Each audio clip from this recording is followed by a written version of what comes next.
What is up, Rad Potential YouTube, and welcome to the Rad Ranch.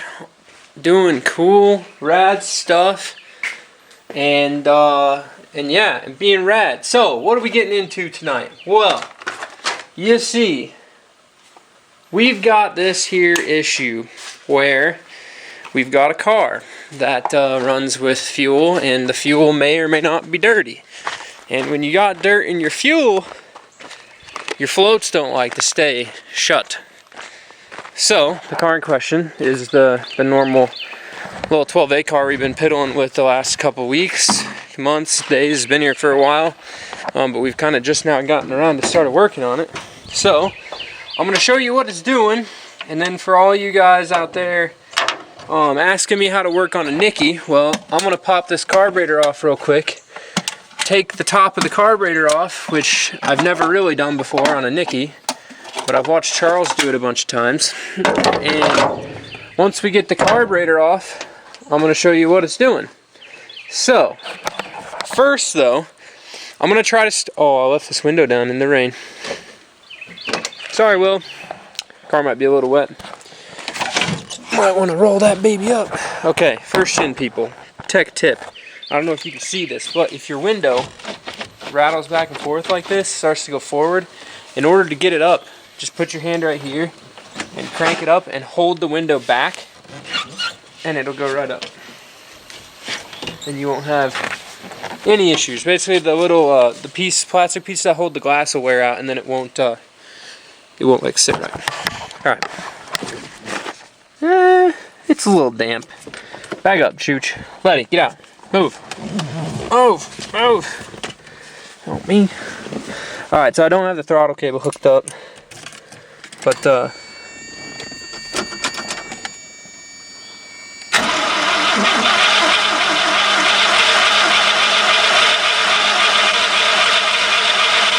I wish I could, I'm gonna hook the throttle cable up real quick, just so I can get this started. We'll see if it's flooding. So basically what's happening right now, okay, it's still doing it. You can see fuel leaking out. Is we think, we were piddling with it yesterday, and we think that there's dirt in the fuel lines, and when we're cranking it and running fuel pressure to the motor, that it is clogging the floats, and then they can't close, and it's just pissing fuel over the top. So I have a fuel filter that I'm going to put on. Now, throttle cable, somebody asked me to show how to hook up the throttle cable. Basically, down here on the back of the carburetor, if it'll focus right there, you can see the linkage right here in this shot. This guy, see your linkage? It moves that way. So right here, there's that little notch to hook the cable up to. Right behind, down in there by that little white thing below my thumb. You can kind of see it there, the little crack. That's where the cable's got to go. So your cable comes out here, run it under your fuel lines. It goes in this top slot here, the top one, but don't put it in there yet. Just stick it down in this area. I'm gonna have to put this down because I need two hands, but I'll put you so you can kind of see what's going on. If I can not knock the camera over. So we'll be looking right down in here. So basically, you're going to take the end of the cable that has the bead on it. You're going to line the cable part of the cable up with the crack, and you're going to put the bead in its little hole down here. Sometimes it's easier to start the bead first and then rotate the cable to line up with the crack. But you definitely don't want to have the cable mounted yet, so that you can still pull it and get it in place. Once you get it hooked in place, you can see right here, there's this little channel. The cable's going to slide up into that channel. Here, I'll pull it, you'll see it. Oh, making shadows. Right there, it pulls up into that channel, and then you just hook it up on the back end, and you're good to go. Easy peasy. So, basically, now, we take this, we get that out of the way, pull him up to here, slide that on, slide this up. I'm just going to hand tighten this bolt for now, just so it sits here so I can run the throttle from in the car, because I am only one person here right now. And we'll fire this up and then I'll show you the float's leaking. So currently the other driver's in the car. Letty, get out of the car. Come on. Thank you. And oh yeah, key. Notice the factory 79 buzzer still works in this unit.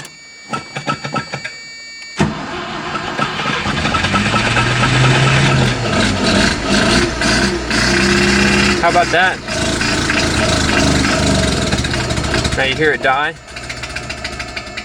Oh. Alright, so, oh yeah, fresh build life.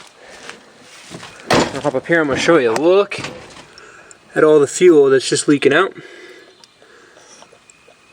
So this side float's stuck open, that side's closed. So on a Nikki, you have a float over here and a float over here, and I'm just learning this, and I kind of understand carburetors, but float here, float there. It controls this side float and that side float. So this side float's sticking. So basically all you're going to do, pull this little thing off. Don't drop this down in your carburetor. You will need a magnet to get it back out. There should be one vacuum line on that side. That big guy's on the slide over there. I'll pop that off. This big guy right here. If you have done the complete emissions delete, you might have a block off plate right here in the header. But no big deal. I'm gonna disconnect these couple bits and take this carburetor off, and then we'll go to the bench and I'll pull the top of the carb off and show you. And then I'll clean the floats out, and then before we put it on, we're gonna install this little guy. It's just a kind of like a lawnmower fuel filter. I have another fuel filter, but we're just gonna put one of these on and see how it works. So. Alright, steeples, peoples, jeeples, we're back at the car, making a water racket. So, this right here is an 11mm socket, the size doesn't matter, welded to what's left of a Harbor Freight 12mm wrench. And you need this in order, you see how it functions here, you can reach in, get that bolt, and then use the socket wrench to turn it. So say you have all the emission stuff in here, there's two bolts. One of them is buried down here, right under there, which you can't even see it, and the other one is over there, right down in here. And you really can't get to them unless you have something like this, which is short, and you can still get leverage on it. So basically, you take it, and I'll just demonstrate for you on this bolt right here. You take your ratchet, you put this on the end of it. Now you might be like, well, what the heck? How's that even going to work? Well, if you look this way, as I turn the ratchet, the end of that turns much like a wrench, except it's not in one plane. It's a multi-planar wrench. So you put it on here, you set this baby to loosen, and just watch it turn that thing. Who tightened these? Probably me. You can't use the ratcheting part of your wrench because you have to actually take it off like a real wrench. And then boom, thing comes loose, and then you're good. Boom diggity. Right there. So when I was showing you the throttle cable, this is what that looks like. So right here you can see where it's hooked in. Flip this around till that lines up. Pops right off. Boom daggity. Oh man!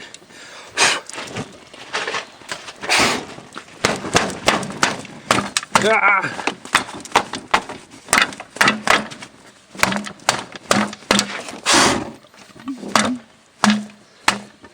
Hey, you wanna know what happens whenever you arc the carburetor to the alternator power wire? It starts on fire. Alright. Tech tip. Disconnect your battery if you're gonna touch your alternator right here. To that. Hopefully this gasket's okay. Looks like it's fine. Little fuel fire never hurt nobody, I guess. We're all still here. I still got my eyebrows. Whew, that'll get your heart pumping on a Monday afternoon. There's a little dirt in there, eh? Same over there. So, how a float works. I'll draw it up real quick, not that we need to keep your time. So you have the actual float piece itself, right? That has an arm on it and a pivot over here. Now, fuel is coming in the top, okay? And this float pushes up on a needle valve, that goes in here. We're gonna change the scale of our drawing. There's a needle valve that goes right here. So if you imagine, and fuel is on this end of it, okay? So if you imagine, and you're driving your car, okay, braps are happening, the fuel level in the bowl might be here, it's gonna go down, which is gonna allow this whole float mechanism to lower, which is gonna let this needle valve open the hole at the top that lets fuel come in here, and then when the float level fills back up enough, it shuts the needle valve off. So what happens is when you get dirt in there, the dirt blocks up the needle valve and the float can't close, and then you're just flooding your car. So, and then your car starts on fire when you touch your carburetor to the alternator, and it's pretty funny. These are all your jets around in here, and your air bleeds. Stock ones. It's a stock carb. Unless you're doing tuning and porting and stuff, you want to mess with them. So for rebuild, guys, basically just strip the whole thing apart. Don't lose anything. There's little balls and stuff in here, but that's for another video. So what we're gonna do is I'm gonna clean. If I don't lose anything, I'm gonna clean these floats. So how the floats come off. Yep, you can see, you take this little pin. This is not held in by anything but the body of the carburetor. You slide this out. You take the float out. You can see right there the little needle, the rubber needle on the end of that, the black needle. See it hanging down? So that's the part that closes. It's just hanging on here. And then this is the float seat right here. Charles showed me a trick yesterday. If you take your pin and slide it in there, you can use the pin to loosen that instead of messing up the float with a screwdriver.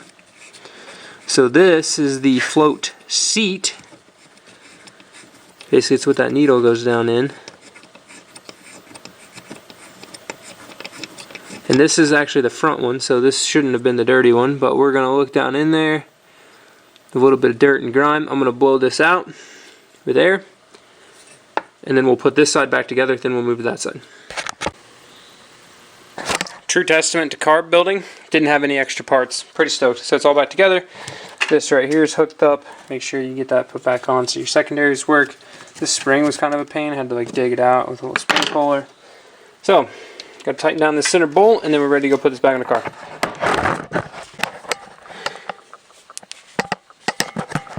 Alright y'all, welcome back to the car. It's not entirely like dark outside, but it's too dark for y'all to see, so I'm like holding my flashlight in front of you. So, neutral, car's back on. I'm going to cycle the key on. And I'm going to come up here and look. We're going to make sure we're getting fuel through our fuel filter, which we are, so it should be filtering. It's looking like we're holding pressure.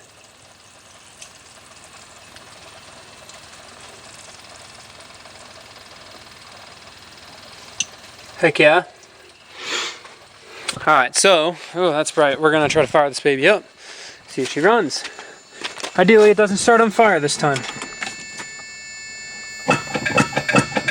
That's, oh, it's the choke thing hitting the ground.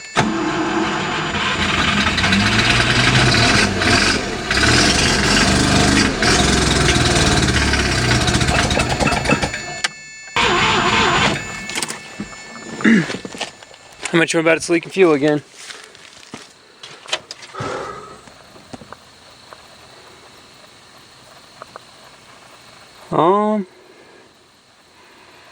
I don't see a whole lot of excess fuel in there. Let me turn the old key back on.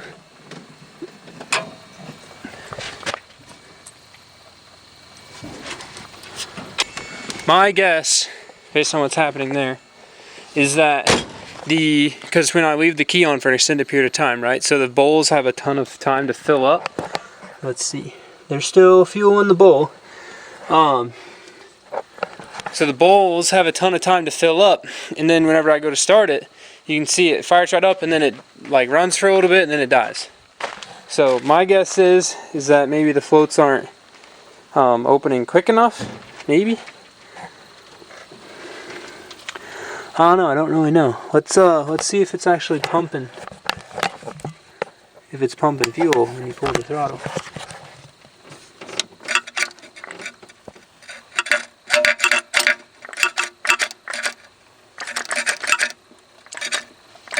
Yeah, it's pumping fuel. There's a little thing down here that hooks up to the cruise control unit that's dragging, or the like cold start idle up thing. Huh. Alright y'all, so mad failure. However, I think it was a great success because I successfully took apart the top of a Nikki carburetor and put it back together, and it worked, we'll say, better than it did before, but it's still not working properly. So with that, that's going to be the end of this video. I'm going to pop the carburetor back off tomorrow and take it with me whenever I go to Charles' house on Wednesday, and have him take a look at it to see what all is going on. But for now, I've got to get to some porting, and I'm going to go up to the house and grab my laptop, turn a movie on, and post up right here and make some Bridgeports happen. So you'll get to see this stuff coming in the next video, or it might not be the next video, but a video this week. So we'll see you next time. Thanks for watching. Subscribe if you want to see some more fun rotary stuff, or wait for me to do some more instructional videos. Comment below with any videos you want me to make. So like I said, this one's more or less like I had a dude ask to show me how to put a throttle cable on, so that's how you do it. So like I said, I'll try to do my best to show you what you want to see. So thanks for tuning in. Keep it rad.